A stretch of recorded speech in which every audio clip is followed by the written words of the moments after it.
कई बार मनुष्य की असफलता का कारण उसकी अपनी ही सोच होती है। ज्यादातर रुकावट उसके पास्ट और उसकी संकुचित धारणाएं होती हैं। यदि आप अपने सबकॉन्शियस माइंड को प्रभावित करना चाहते हैं तो आपको यह समझना होगा कि उसकी शक्तियां असीमित हैं। अब इन असीमित शक्तियों के प्रयोग के लिए आपकी सोच संकुचित नहीं हो सकती, और यही विरोधाभास अनजाने में इंसान की सफलता के आड़े आता है।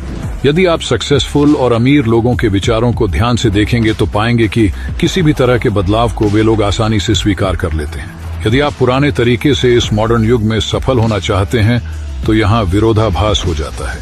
हमेशा अपने आप को बदलाव के लिए तैयार रखो।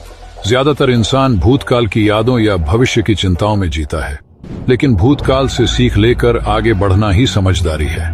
सबकॉन्शियस माइंड को प्रोग्राम करने का एक तरीका यह है कि अपने लक्ष्य की प्राप्ति के बाद आपके जीवन में जो भी परिवर्तन आएगा उसे आज से ही जीना शुरू कर दे।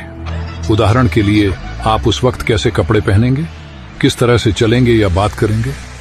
आप अपनी जो भी नई पहचान बनाना चाहते हैं उसे आज से ही एक्ट करना शुरू कर दें।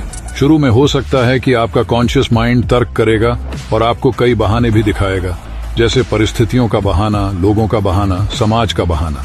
किंतु यदि आपकी इच्छा शक्ति इन बहानों से अधिक शक्तिशाली होगी तो आप इन पर ध्यान देना छोड़ देंगे।